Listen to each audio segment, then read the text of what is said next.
We need to find a way forward to make sure that we can stop terrorists while protecting privacy and liberty of innocent Americans. This is not about giving the state access to the content of people's emails or telephone conversations. That requires a warrant, and all the proper processes have to be gone through. The public shouldn't be worried about this. This is about ensuring that police and security services can continue to protect the public, can continue to catch criminals and stop terrorists. We have to find a way to give the president the power he needs to protect us while making sure that he doesn't abuse that power. An awful lot of misinformation, frankly, has been put about what's being proposed. So the American and British public have been repeatedly reassured they have nothing to be concerned about over increased surveillance measures. But a recent top secret leak from the NSA has proven that the agency has a massive surveillance program called Boundless Informant. The program analyzes all of the data collected by their intelligence gathering systems. And the leak showed that in March 2013, 3 billion pieces of intelligence were collected from US computer networks. And worldwide, 97 billion pieces of intelligence were gathered. It's pretty embarrassing for the NSA because they've repeatedly tried to reassure the American public that they had no such capability. But let's take a step back for a second. Just who are the NSA? It stands for National Security Agency, and they're in charge of collecting cryptologic intelligence on foreign targets, i.e.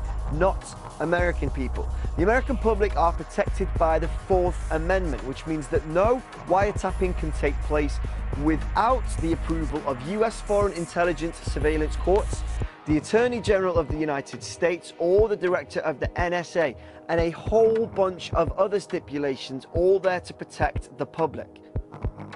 But that didn't stop the Bush administration from expanding the NSA's powers so they could monitor the web activity, including emails and telephone calls of US citizens if one end of the communication was outside the US. That caused quite a bit of controversy in the United States way back in 2007. And then in 2011, the controversy stepped up again when James Bamford wrote an article for Wired claiming that the NSA was involved in a massive data mining operation in Utah. At that time, Chris Inglis, the NSA's highest ranking civilian, told reporters, "I can't tell you a lot of what they're going to be doing because it's highly classified." Congress couldn't ignore all of the noise and they started to ask questions, and the NSA kept batting those accusations out of the park. Does the NSA routinely intercept American citizens' emails? No. Does the NSA intercept Americans' cell phone conversations? No. Google searches? No. Text messages? No. Amazon.com orders? No. Bank records? No. But the latest leak shows just how far this NSA surveillance program has gone. We now know that the NSA used Boundless Informant to analyze all of their intelligence, a capability they have repeatedly denied they actually have. Does the NSA collect any type of data at all on millions or hundreds of millions of Americans? No, sir.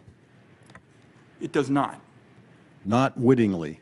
Boundless Informant analyzes significant amounts of data, and a heat map in the leak showed that Iran and Pakistan were heavily monitored, but the program didn't stop there.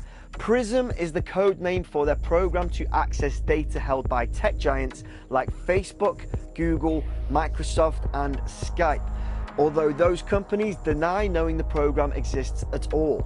This slide shows when each of those services were added to the PRISM program, and this slide shows the kinds of data the NSA have access to. Things like your email, your chat, including video and voice chat, your videos, photos, stored data, Skype calls, file transfers, and even your logins.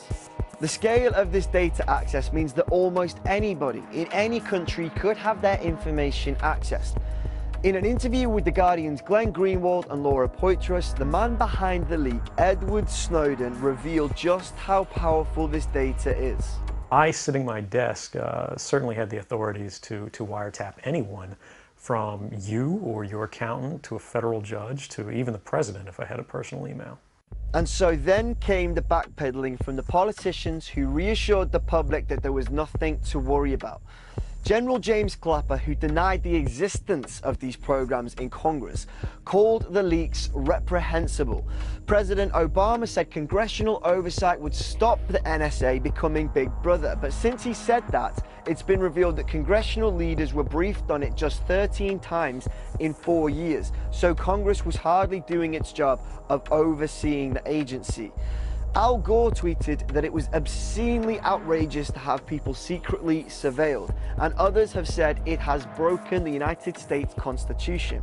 Over here, the government has refused to confirm or deny whether the UK's GCHQ has had access to information gathered using the NSA's PRISM system. And Foreign Secretary William Hague said that law-abiding citizens have no reason to worry. The argument goes that if you have nothing to hide, you have nothing to fear. But is this really how privacy works? When people close the curtains in their living rooms at night, they do so not because they have something to hide, but because they're entitled to some privacy. Would you let people peer through your living room window without your knowledge, even if you didn't have anything to hide? And if that's the case, shouldn't this be the way that digital privacy works as well? Then there's another issue which is yet to be discussed at great length. John Perkins, the author of Confessions of an Economic Hitman, has highlighted the potential for blackmail. If the NSA can dig up information on anyone it likes, it's possible that dirt can be found on anyone. A presidential candidate, a Supreme Court judge, academics. It's personal information on their sexuality or previous drug use that they might want to keep private, and that information can be used to blackmail people. With access to this kind of data, the NSA have the potential to hold a dagger over a huge number of people. So should any agency have access to this kind of information? Daniel Ellsberg, who leaked the Pentagon Papers 40 years ago, has described Edward Snowden as saving America. He wrote that a digital police state infrastructure had been created in the United States.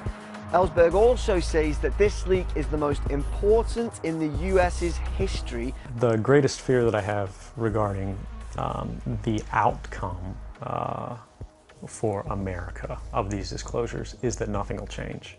It'll be interesting to see what people in the United States say. It'll be very interesting to see how governments respond.